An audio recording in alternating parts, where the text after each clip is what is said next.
exauce-t-il encore aujourd'hui les prières de ceux qui l'invoquent jour et nuit? Dieu exauce-t-il encore aujourd'hui les prières de ceux qui l'invoquent jour et nuit?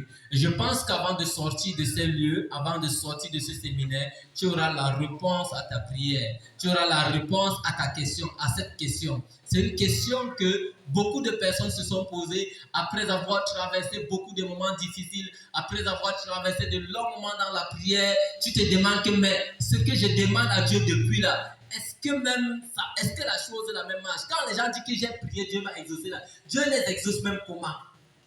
Alléluia. Je pense que d'ici la fin, tu auras la réponse à ton questionnement. Amen. Et le sous-thème dans lequel je vais nous entretenir ce soir, je bénis le Seigneur déjà parce que mon frère Gislain a déjà dit beaucoup de choses. Donc il y a certaines choses là, même si je cite seulement et que je n'explique pas, on va faire avec, n'est-ce pas?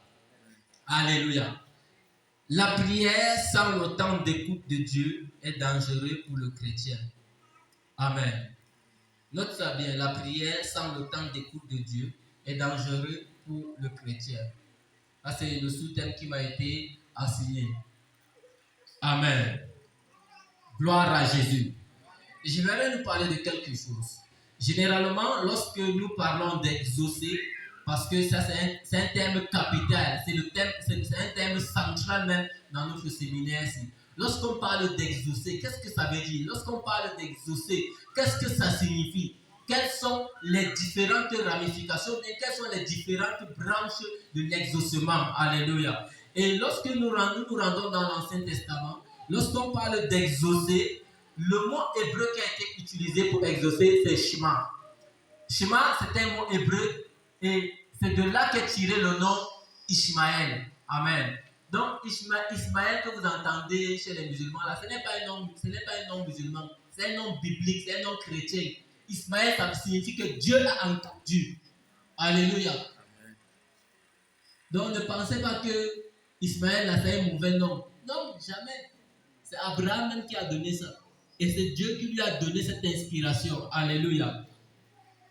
Et Shema, ça signifie beaucoup de choses. Ça signifie entendre. Ça signifie écouter. Ça signifie apprendre. Ça signifie avoir appris. Ça signifie également exaucer. Ça signifie accorder. Ça signifie obéir. Ça signifie comprendre. Et je vais vous choquer par la dernière signification qui m'intéresse ce soir également. Ça signifie aussi refuser. Alléluia. Alors, beaucoup de personnes, quand ils demandent quelque chose à Dieu et qu'ils ne l'obtiennent pas, ils disent que Dieu ne m'a pas exaucé. Qui te dit que Dieu ne t'a pas exaucé? Si Dieu t'a refusé quelque chose, il t'a exaucé. Parce que le même mot qu'on a traduit par exaucer, ça signifie également refuser. Alléluia. Seulement que parfois, nous avons calqué notre modèle d'exaucement dans notre tête. On a arrêté la façon dont Dieu doit nous répondre dans notre tête. Et donc, immédiatement, quand Dieu ne s'applique pas à notre entendement, quand Dieu ne s'applique pas à notre système, on dit que non, Dieu ne m'a pas exaucé. Comment? L'homme de Dieu a prophétisé que telle sœur sera ma femme. Maintenant, quand je pars parler à la femme, à la sœur, là, elle me bat comment?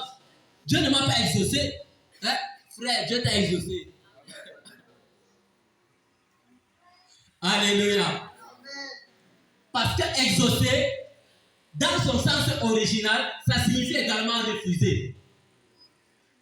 Alors je vois déjà beaucoup de personnes avec les interrogations dans la tête que mais la paix va se terminer comment? Ça va bien se terminer. On va sortir ici en paix. Amen. On va sortir ici en étant de bons amis. Alléluia. Alors notez quelques bons à savoir. C'est un séminaire d'enseignement, donc je ne suis pas beaucoup dans la prédication aujourd'hui, mais plus dans l'enseignement. Je vais expliquer certaines choses afin que nous puissions bien avoir les réponses. Alléluia. Bon à savoir, Dieu écoute toutes les prières. Il faut le savoir déjà. Dieu écoute toutes les prières. Apocalypse chapitre 5, verset 8. On va lire ce texte rapidement.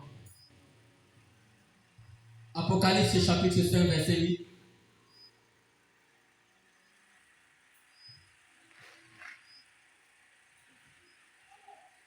Personne n'est à la page. Apocalypse, c'est le dernier livre de la Bible. Apocalypse chapitre 5, verset 8. Apocalypse 5, verset 8. Quand il eut pris le livre, les 4 êtres vivants et les 24 vieillards se prosternaient devant l'agneau, tenant chacun une harpe et des coupes d'or remplies de parfums. Des coupes d'or remplies de parfums. Des saints. Qui sont les prières des saints. Alléluia. Donc chaque enfant de Dieu, quand on parle des saints, on parle de ceux qui ont reçu l'identité de Jésus-Christ. Ceux qui ont donné leur vie à Jésus. Amen. Donc si tu es dans la salle, tu n'as pas donné ta vie à Jésus, tu n'es pas un saint. Alléluia. Donner sa vie à Jésus, ce n'est pas de venir à l'église. Donner sa vie à Jésus, c'est de dire, Jésus, j'abandonne mes volontés, je prends tes volontés. J'abandonne mes rêves, je prends tes rêves. Alléluia. Tout ce que je fais, c'est pour la gloire de ton nom. Amen. Donc, il y a beaucoup de chrétiens dans l'église qui n'ont pas encore donné leur vie à Jésus. Tu es seulement chrétien par, je veux dire ça comment, par contamination. C'est parce que tu marches avec nous quand tu as aussi appelé chrétien. Mais tu n'as pas vraiment donné ta vie à Jésus. Si tu es là ce soir, je t'invite, avant de sortir d'ici, que quand tu as du temps de prière, toi, tu te concentres à donner ta vie à Jésus. Seigneur, je t'abandonne mes volontés. Je ne veux plus faire l'école pour moi-même. Parce que quand tu dis que je veux devenir médecin, tu vas devenir médecin pour qui? Pour la gloire de Jésus ou bien pour satisfaire tes parents? Pour la gloire de Jésus ou bien pour satisfaire ton orgueil? Si tu es dans ce paradigme-là, tu n'as pas encore donné ta vie à Jésus. Alléluia. Est-ce que j'ai parlé à quelqu'un? Donc toutes les prières des saints sont des parfums qui sont dans les coupes d'or que les 24 vieillards et les anges amènent devant le trône de Dieu. La Bible dit que ce sont des parfums qui sont les prières des saints. Ça veut dire quoi? Chaque fois qu'un enfant de Dieu prie, sache que cette prière arrive devant Dieu. Mais Dieu a sa façon de nous exaucer, qui ne convient pas toujours à notre façon à nous. Même quand Dieu te refuse quelque chose, Dieu t'a exaucé. Est-ce qu'à partir d'aujourd'hui, tu sais que toutes tes prières sont exaucées? Amen. Il y a les gars qui n'ont pas dit Amen parce qu'ils ne sont pas d'accord avec. Moi, toutes mes prières sont exaucées, même ce que je n'ai pas obtenu. Parce que l'exaucement, ça signifie également le refus. On est ensemble? Dans Ésaïe chapitre 59, verset 23, Dieu dit au peuple d'Israël que ce n'est pas que mes oreilles sont trop dures pour vous écouter, ni ma main trop courte pour vous atteindre, mais c'est parce que vos péchés mettent une barrière entre vous et moi. Ça met une séparation entre vous et moi. Qu'est-ce que ça veut dire? Toutes les prières d'Israël, Dieu les écoutait. Qu'est-ce qui empêchait Dieu de répondre? C'était la condition de vie du peuple d'Israël. Dieu écoute toutes tes prières. Parfois, ce qui peut empêcher Dieu de répondre, c'est la condition de vie dans laquelle tu te trouves. Amen. Il y a certaines prières qui ne sont pas répondues en accord avec notre volonté, simplement parce que nous ne sommes pas alignés à la volonté de Dieu. Alléluia. Je parle à quelqu'un. Deuxième bon à savoir, Dieu répond à toutes les prières à sa manière. Alléluia. Dieu répond à toutes les prières à sa manière. Ce qui cause le conflit souvent entre nous et Dieu, c'est parce que nous n'avons pas les mêmes manières.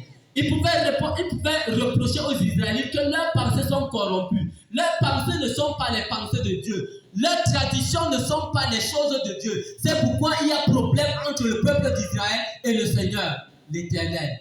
Alléluia. Parfois, il y a les problèmes entre toi et Dieu parce que tu as grandi dans un système, parce que tu as grandi avec une certaine éducation, parce que tu as grandi avec une certaine tradition. Et tu peux amener Dieu à entrer dans ta tradition. Or, nos traditions sont erronées. Parce que l'homme est corrompu. Alléluia. Tout homme sans Christ est complètement corrompu. Alléluia. Donc, Dieu répond à toutes tes prières. En sortant d'aujourd'hui, là, sache que Dieu a répondu à toutes les prières que tu as déjà élevées.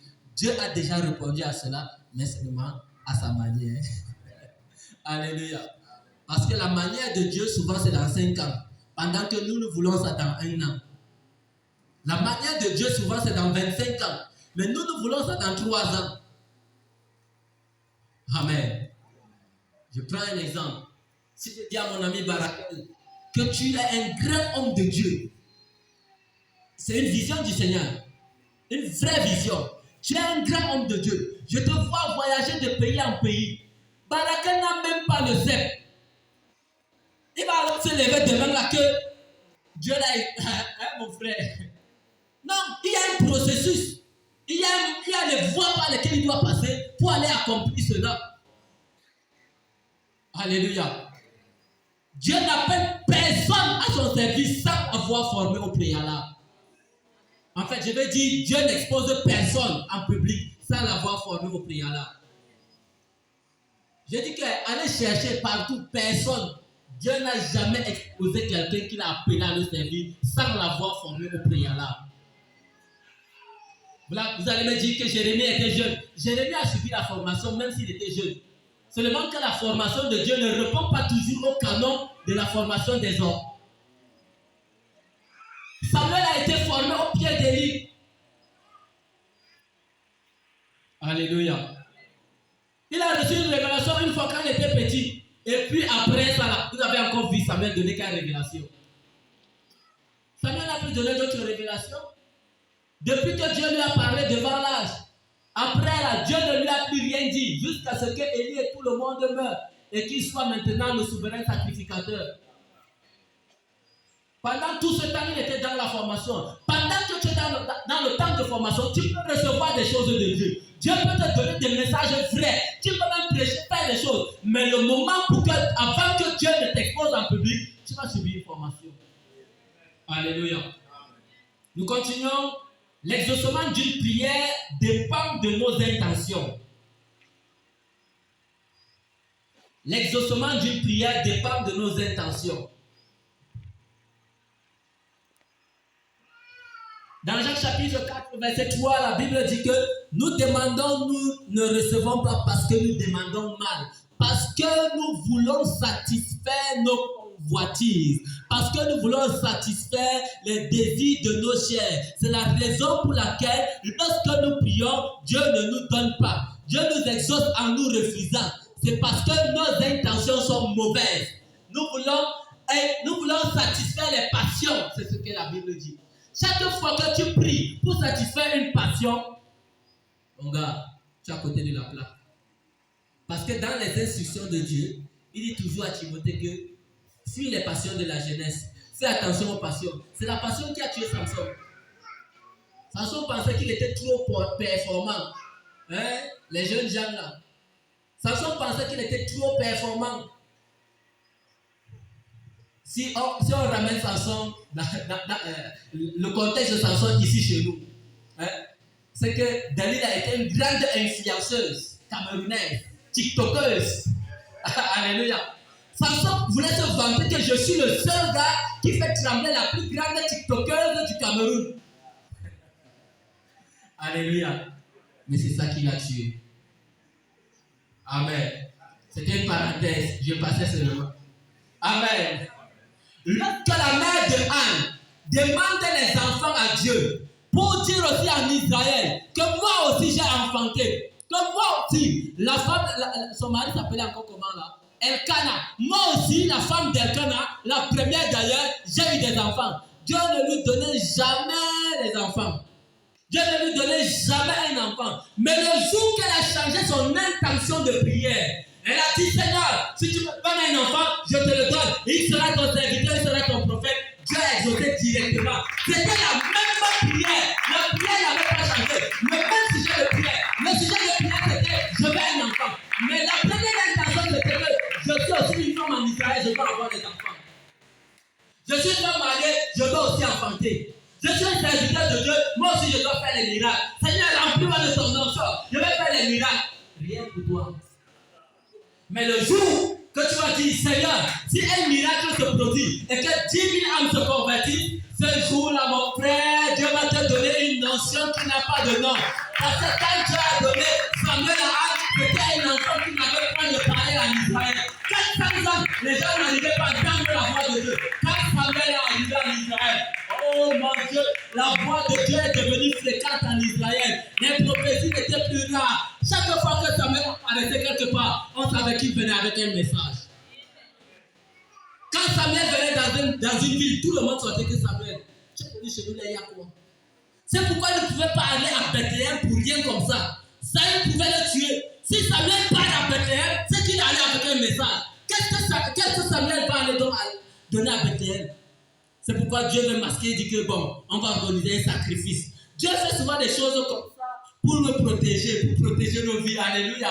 Parce qu'il y a des personnes parmi nous qui portent de grandes destinées, qui sont des libérateurs de vie. Alors quand Dieu veut t'amener quelque part, pour que le diable, image du salut dans ce contexte, ne finisse pas avec toi, Dieu crée un faux motif pour te préserver. Alléluia. Est-ce que je parle à quelqu'un ce soir? À partir d'aujourd'hui, le même sujet pour lequel tu as prié, ça fait déjà 2 ans, 3 ans, 4 ans, je ne sais combien de temps, commence à vérifier les intentions avec lesquelles tu adresses ce sujet de prière à Dieu. Et tu me diras après si Dieu ne t'accorde pas, si Dieu t'accorde cette prière ou pas. Alléluia. Donc vous voyez, je fais l'alliance maintenant entre accorder et refuser parce que les deux signifient exaucer. Amen. On est ensemble.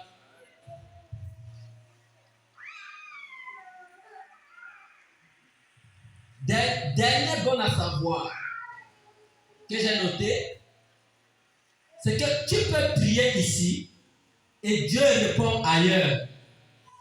Amen. Tu peux prier ici, Dieu te répond ailleurs.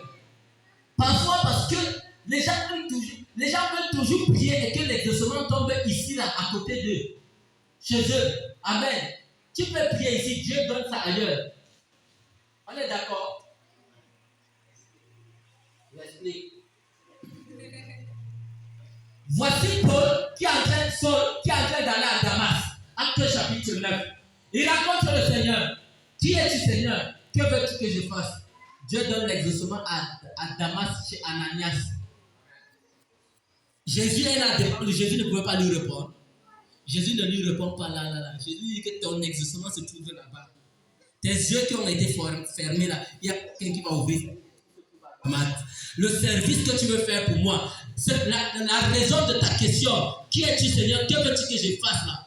Tu vas aller trouver ça à Damas. Il a prié sur le chemin de Damas, mais il a trouvé son exaucement à Damas chez Ananias. Alléluia.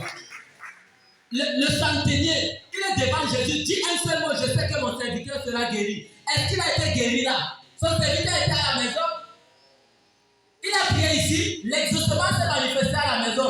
Lorsqu'on lit le texte de Jacques, la Bible dit que quand il est arrivé chez lui, il a demandé à quelle heure est-ce qu'il a été guéri.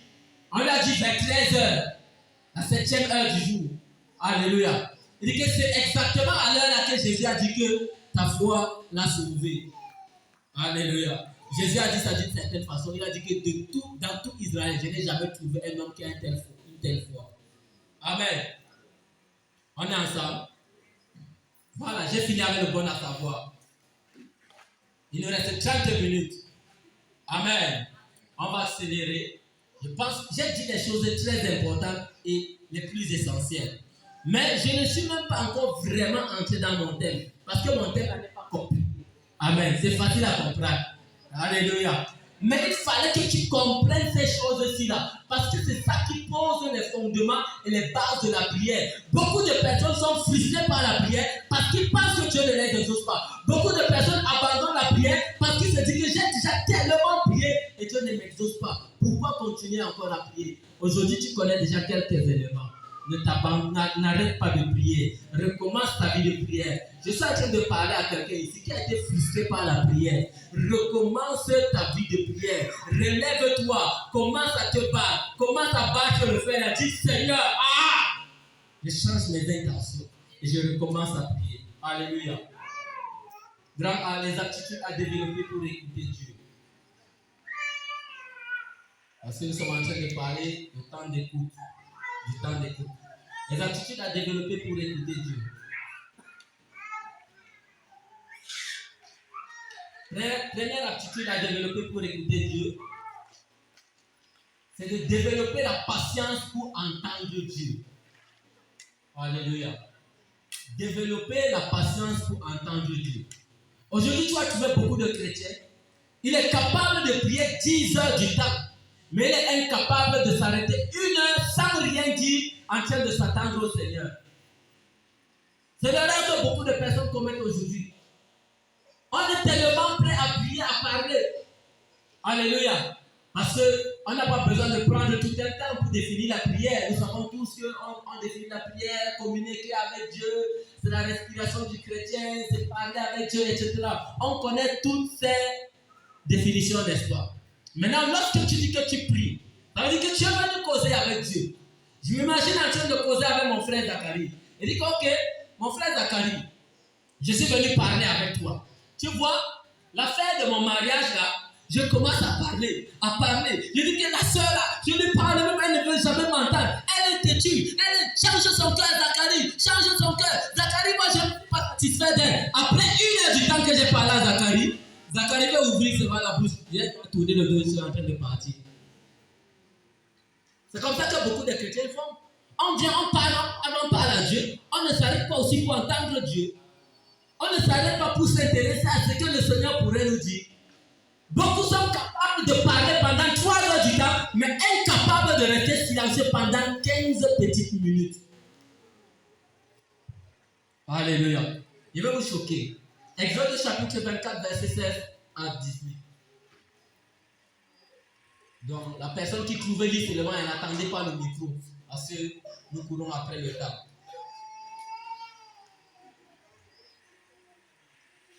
Exode 24. Exode 24. Oui. Le verset 16 à 18. Le verset 16 à 18. La gloire de l'Éternel reposa sur la montagne de Sinaï. Et la nuée la couvrit pendant 6 jours. Le 7e jour, l'Éternel appela Moïse du milieu de la nuée.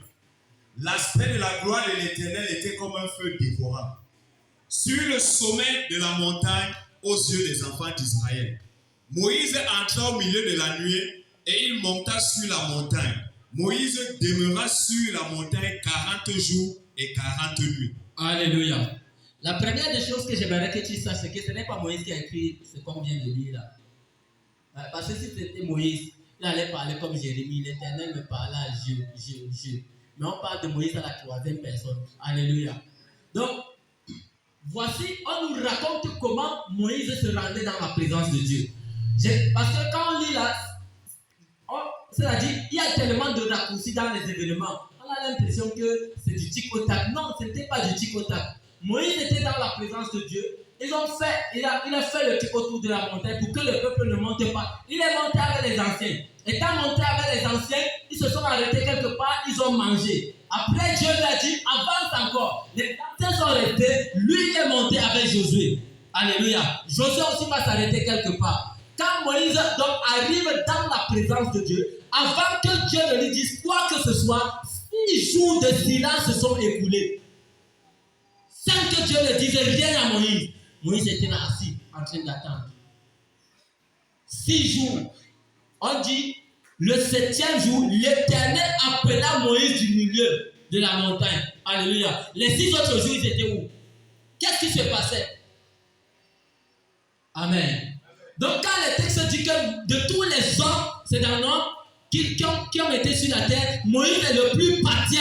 C'est parce que Moïse a enduré des choses. Ce n'était pas patience seulement dans le sens où il pouvait supporter des choses, mais patient également dans le sens où il pouvait rester là comme ça dans la présence de Dieu.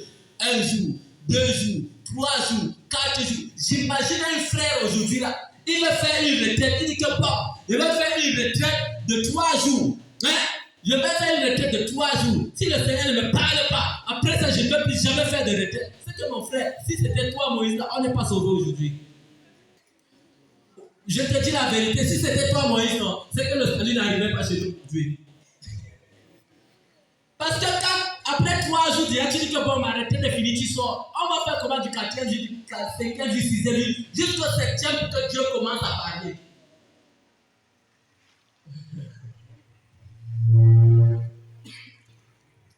Alléluia.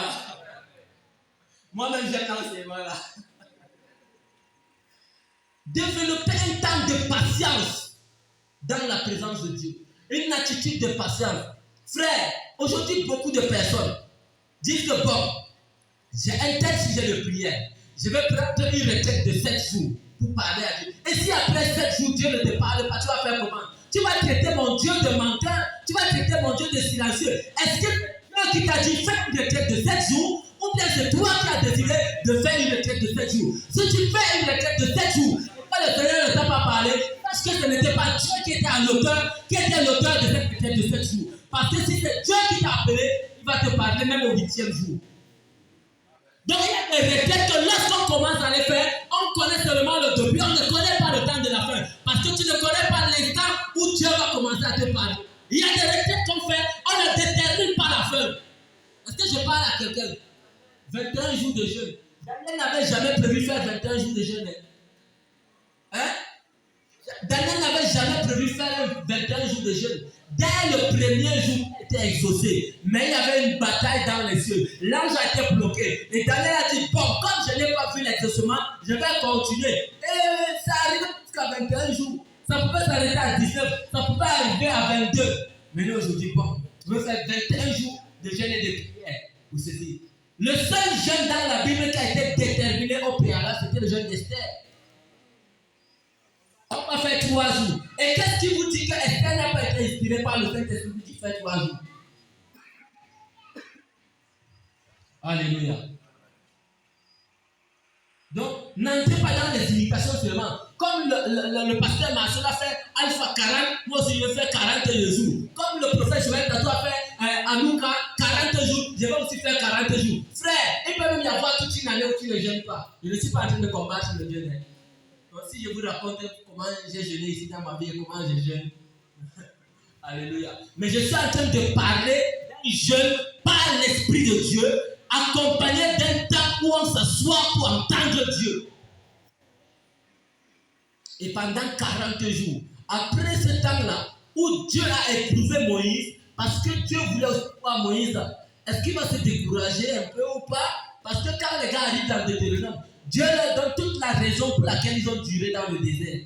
Donc, Moïse, Dieu regarde 1, 2, 3, 4, 5, 6 jours, c'est où Dieu commence à lui. Moïse a l'épreuve. Je vais commencer dans ma vie par parler. Toi, tu ne réussis même pas l'épreuve de rester silencieux devant le Seigneur pendant 3 jours. Tu dis depuis que j'ai pris là, Dieu là, il ne m'exauce même pas. Je suis fatigué. Moi, je ne fais plus les retraites dans ma vie. Hein? Ça veut même dire quoi?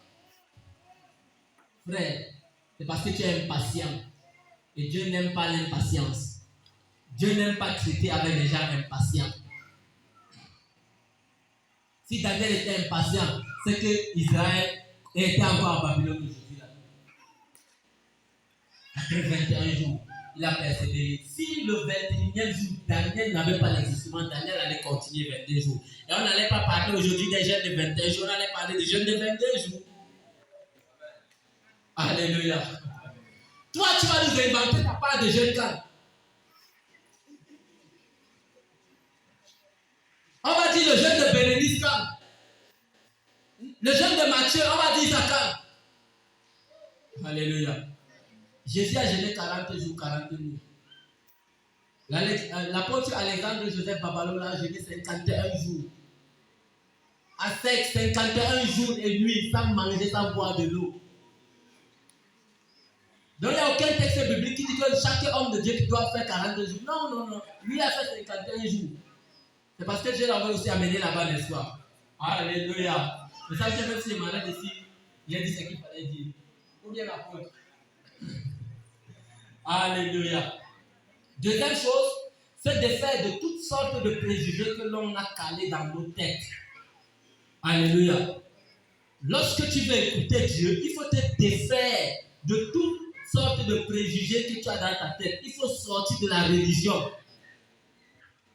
2 Rois chapitre 5, verset 9 à 19. Naaman quitte de la Syrie, il arrive en Israël. Le roi dit que mais le gars il est venu nous insulter. Il lui a dit que mais envoyez-le-moi. Il saura qu'il y a un prophète de Dieu en Israël. Il arrive chez Élisée. Naaman avait déjà toute sa formule dans sa tête. Naaman c'était un grand scientifique, c'était un grand philosophe. Naaman était un très bon étudiant, il était major. Il sortait toujours premier dans sa classe, dans sa filière, dans sa faculté, comme vous ici là. Donc il avait toutes sortes de réflexions. Il arrive, il trouve que son fax c'est une mauvaise roue. Parce que le fax qu'on a donné à Naaman, c'est que quand tu vas arriver, il va sortir, il va faire sa main comme ça, et tu seras guéri. Naaman est arrivé, il a trouvé que son frère c'était dans le guerre. Je veux faire comment? Jésus lui dit que Naaman, comme tu es venu là, va te laver au rapide dedans. Regarde que mince. Le gars, il me prend pour qui? Il me connaît. Je suis un général. Après le roi de la Syrie, c'est moi. Je pensais que quand il allait venir là, je pense que les rapides dedans là, c'est plus beau que les autres de la Bénin, de la Diamanie, de l'autre de ta région là. Mais entourez-vous toujours des bonnes personnes. Alléluia. Ce sont les serviteurs de Naaman qui ont sauvé Naaman. Mais mon Seigneur, si tu avais demandé quelque chose de difficile, est-ce que tu n'allais pas faire ça? Mais ça, c'est petit truc comme ça, pas seulement faire. Il allait faire, il a été guéri. Alléluia. Est-ce que je parle à quelqu'un? Quand tu pries, n'arrête pas déjà dans ta tête l'exaucement. La façon dont le Seigneur va t'exaucer. Hein? Alléluia. Seigneur, je veux l'argent. Seigneur, je veux l'argent. Dans ton Seigneur, je veux l'argent, c'est que ton père va recevoir le salaire le 25 et il va t'envoyer le mandat. La fin du mois va arriver, ton père va t'envoyer. Alléluia. Parce que dans ton Seigneur, je veux l'argent là. Dieu peut mettre devant toi un frère qui te conduit à un job, qui te donne le travail et qui te donne l'argent. Oui. Dans ton Seigneur, je veux l'argent là. Tu peux aussi sortir comme ça et puis tu trouves l'argent en route. Dans ton Seigneur, je veux l'argent là. Tu peux aussi rester comme ça. Tu ouvres comme ça, tu trouves l'argent là-bas que tu n'as pas gardé. Ne mets pas Dieu dans une bouteille. Alléluia. Dieu est plus grand que les modes d'exaucement que nous avons calés dans nos têtes. Dieu est au-delà de ce que nous pouvons penser, de la façon dont il peut agir. Quand tu pries, parfois je prie et dis à Dieu que Seigneur, je ne sais pas comment tu vas faire, je ne sais même pas par où tu vas, je sais que tu vas faire. Fais seulement. Alléluia. Troisièmement, il faut savoir discerner les voies de Dieu. Quand je parle des voies de Dieu ici, je parle des moyens par lesquels Dieu parle. Dans Job chapitre 33, verset 14, la Bible dit que Dieu parle tantôt d'une manière, tantôt d'une autre. Mais l'on n'y prend point garde. Dieu peut te parler par la voix audible, par la parole écrite, d'abord ça. Par la parole écrite, Dieu peut te parler par là. Dieu peut te parler par les circonstances, par les personnes interposées, c'est-à-dire les prophéties, par des révélations directes que toi-même tu recevras au travers des songes, des visions, etc. Dieu peut te parler par des signes dans le ciel et ou dans la nature que tu dois interpréter. Alléluia. Il a dit qu'il y aura des signes dans les cieux et des prodiges sur la terre. Il y a divers moyens par lesquels Dieu peut te parler. À toi de comprendre. Alléluia. Et généralement, chacun a toujours une voie par laquelle Dieu lui parle le plus. Amen. L'autre chose également, c'est comprendre le cœur de Dieu par notre discernement. Nous devons comprendre le cœur de Dieu par notre discernement. C'est-à-dire que tu dois t'exercer à discerner qu'est-ce que Dieu veut, qu'est-ce que Dieu est en train de me dire. Alléluia. Autre chose également, nous devons discerner la voix de Dieu au moyen de l'intelligence renouvelée. Amen. Nous devons discerner la voix de Dieu au moyen de notre intelligence renouvelée. C'est ce qu'il dit dans Romains chapitre 12, verset 2, je crois. C'est ça, non? 2 ou 2. Ne vous conformez pas au siècle présent, mais soyez renouvelés, soyez transformés par le renouvellement de votre intelligence afin de discerner la volonté de Dieu, celle qui est bonne, agréable et parfaite. Ça veut dire que par ta réflexion, accompagnée du Saint-Esprit, tu peux savoir quelle est la volonté de Dieu. Ce n'est pas toujours, n'attends pas toujours à recevoir les visions comme les autres. Il y a des gens ici qui doivent réfléchir pour trouver la volonté de Dieu. Toi, tu l'as toujours, Seigneur, pourquoi moi je ne vois pas? Chaque jour, quand on fait la réunion, à la fin de la réunion, on dit qui a reçu quelque chose. La sœur elle dit toujours que voici ce que j'ai vu, voici ce que j'ai vu. Moi, je ne l'ai jamais vu. Pourquoi? Frère, il y a des gens ici qui vont mourir sans jamais avoir vu. Parce que toi, là, tu dois réfléchir. Et quand tu réfléchis, personne ne réfléchit comme toi. Ce que je dis là est biblique ou pas? Allez demander à Ahitophel. l'un des conseillers de David, le grand-père de Bathsheba, Ahitophel, c'est le grand-père de Bathsheba, la femme d'Uri. La Bible dit que à son temps, quand Ahitophel disait quelque chose, c'était aussi valable que lorsqu'on est allé dans le temple, jeter les Urim et les Thummim pour consulter Dieu. C'était la même chose. Ce que Ahitophel disait par son intelligence, c'était exactement ce que le Seigneur voulait. Pourquoi est-ce qu'Ahitophel prenait ça où? Donc n'attends pas toujours à voir. Hein. Moi-même quand je vous parle, moi je ne vois même pas beaucoup. Je ne vois même pas. Bon, il y a des moments où j'ai envie de voir aussi. Bon, il y a même des moments où je vois quand même. Alléluia. Mais quand moi je prophétise, ou bien quand je dis que voici ce que Dieu dit là, ce n'est pas toujours les visions. Alléluia. Il y a des personnes qui, lorsque tu vois une couleur, il y a un message dans cette couleur. Amen. On n'a pas assez de temps pour aller dans les profondeurs, dans les hautes profondeurs. On va continuer. Alléluia. Quatrièmement, s'habituer avec la voix de Dieu. Dans Jean chapitre 10, Jésus dit que mes brebis me connaissent, elles entendent ma voix, elles le suivent. Si un mercenaire vient pour essayer d'imiter, ils ne vont pas suivre le mercenaire. Habitue-toi à la voix de Dieu. Comment peut-on s'habituer à la voix de Dieu? Par d'intenses moments de méditation et de lecture de la parole de Dieu. Par d'intenses moments de prière. Par de longs moments passés dans la présence de Dieu sans rien faire et s'exercer à écouter Dieu. Et enfin, cinquièmement, il faut s'exercer à écouter Dieu. Frère, toutes choses dans la vie, on s'exerce à cela.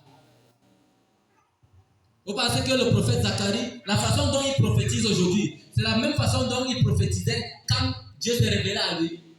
Non, ce n'est pas la même façon. Alléluia. Quand Ésaïe s'est exercé à écouter Dieu, avant il disait d'abord, malheur, malheur, malheur, chapitre 1, 2, 3, 4, 5. Plus il grandissait dans l'exercice, chapitre 6, ses yeux se sont ouverts dans le temple. Il a vu le Seigneur assis sur son trône. Et les pans de la robe de l'Éternel remplissaient le temple. Et à partir de ce jour, il a commencé à recevoir des prophéties messianiques, c'est-à-dire qu'il annonçait Jésus. Ces prophéties ont changé, ce n'était plus seulement malheur, malheur, mais il y a également une année de grâce et de libération. On dit encore comment là? Oh, l'onction du Seigneur est sur moi. Il m'a pour envoyer libérer les captifs, pour guérir le cœur brisé, etc. Pour annoncer la bonne nouvelle aux pauvres. Alléluia. Ça, c'est parce qu'il a grandi dans l'exercice. La façon dont je prêche aujourd'hui, c'est parce que je me suis exercé. Il y a des gens parmi nous ici, là, Dieu t'a appelé prédicateur. Tu vas aller en brousse, tu rassembles les herbes et les animaux, tu leur prêches l'évangile, tu enregistres, tu finis de prêcher, tu lances l'appel aux familles. Regardez-moi bien, je dis, tu vas aller exercer. David s'est exercé à la royauté en brousse. Vous pensez que quand il luttait avec le lion, là, c'était la royauté, c'était une lutte royale. Il bagarrait avec le lion. Il s'est exercé, vous êtes là, le Seigneur m'a appelé. Tu vas seulement quand tu donnes la prédication à l'église, tu vas seulement quand tu donnes la prédication dans le groupe public. Tu vas, on ne va pas te donner, va en brousse. Je ne sais pas si tout le monde a fait comment. Va en brousse. Très cher ta salle de classe. En sixième, mes camarades disaient qu'on avait 5 cours de classe parce que chaque jour, tout ce qu'on faisait à l'école de dimanche, en sixième, je prêchais ça à mes camarades à l'école. Jusqu'à aujourd'hui, mes camarades de lycée de la sixième m'appellent pasteur. Je ne prêchais pas à l'église. La première fois que j'ai prêché à l'église, je dis que j'ai donné ma vie au Seigneur en 2003. J'étais encore jeune. La première prédication de ma vie que j'ai faite à l'église, c'était ici à Dame en 2011. Mais je prêchais à l'école. Tout le monde savait que je suis pasteur. Toi, tu veux seulement prêcher à l'église. Va en bouche. Alléluia. On termine rapidement. Regardez les dangers liés à la... Vous mettez entre guillemets non-écoute de Dieu, parce que ce n'est pas un mot français. Hein? Vous mettez non-écoute entre guillemets. Les dangers liés à la non-écoute de Dieu. Alléluia. Donc c'est un mot inventé pour qu'on comprenne. La non-écoute, là, vous mettez ça entre guillemets. Donc lorsque tu veux utiliser un mot qui n'est pas correctement français, tu mets ça entre guillemets.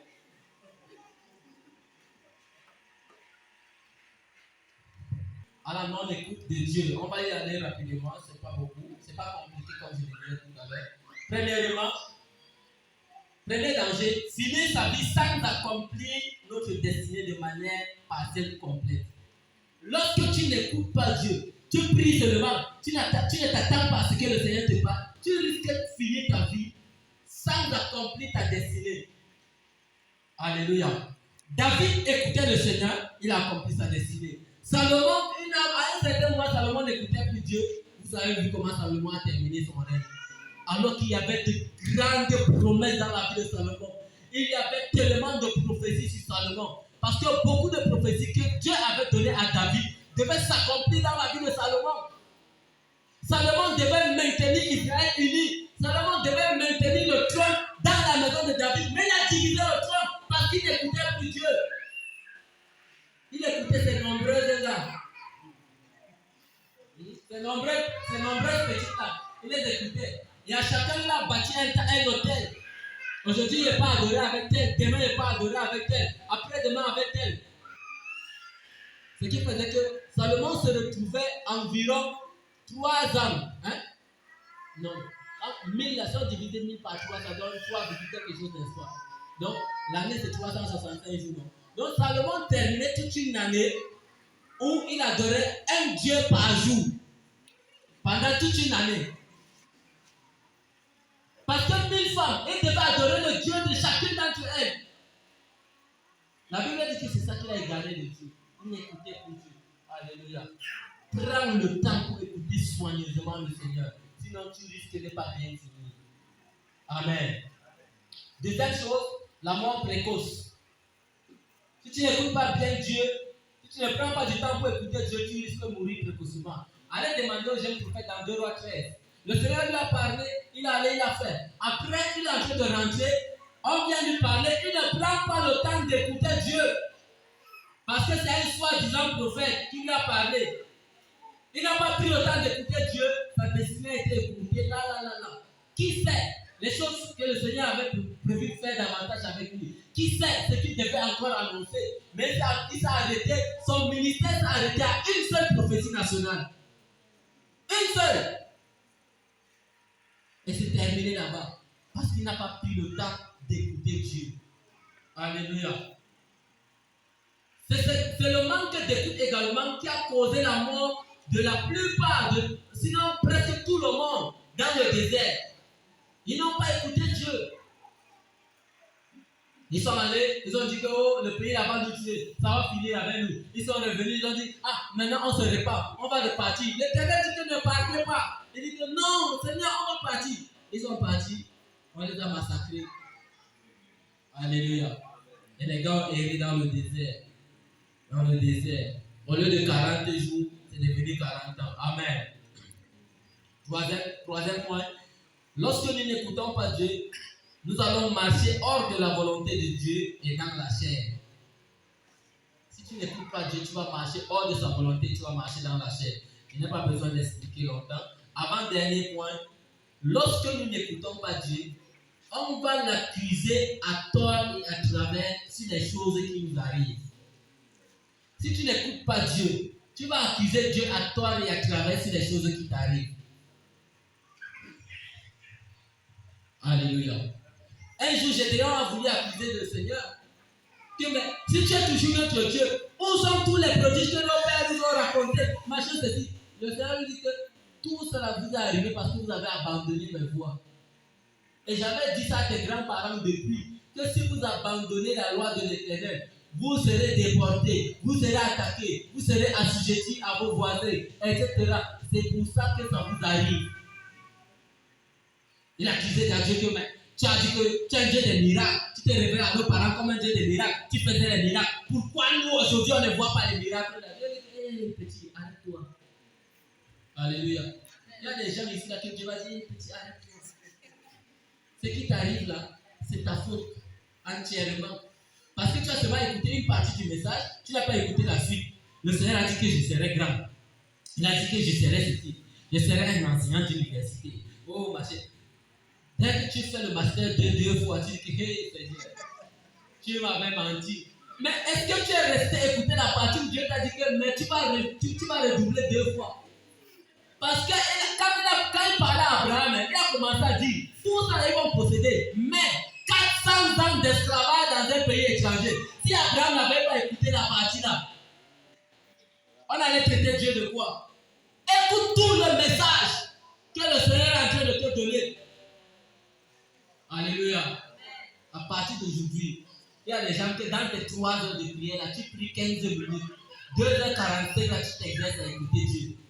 Seigneur, qu'est-ce que tu veux me dire? Tu es là, tranquille, tu ne fais rien. Tu ne mets pas la musique dans ton téléphone. Parce qu'il y a des gens qui veulent prier, ils mettent d'abord la musique dans le téléphone pour les activer. Moïse, qu'est-ce qui a activé Moïse sur la montagne 40 jours?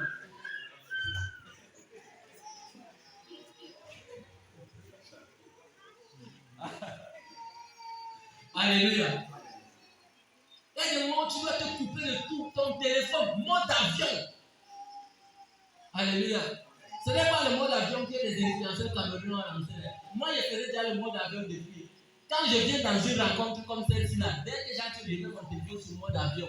Et puis, c'est quand je sors que je remets. Ça va faire combien de temps? Environ 4 heures du temps.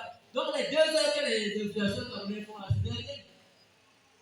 Imagine-toi donc que nous tous ici dans la salle, même ça, le mouvement mode avion, chaque fois qu'on veut prier, on met le téléphone sur mode avion, mais Orange a dit que mes abonnés sont partis. Alléluia. Amen. Nous allons prendre le dernier point.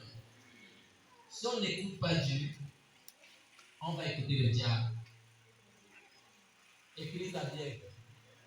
C'est fini, c'est ça. Si on n'écoute pas Dieu, on va écouter le diable. Alléluia. Si tu as fini de le dire, est-ce que tu peux te lever sur tes pieds? Pendant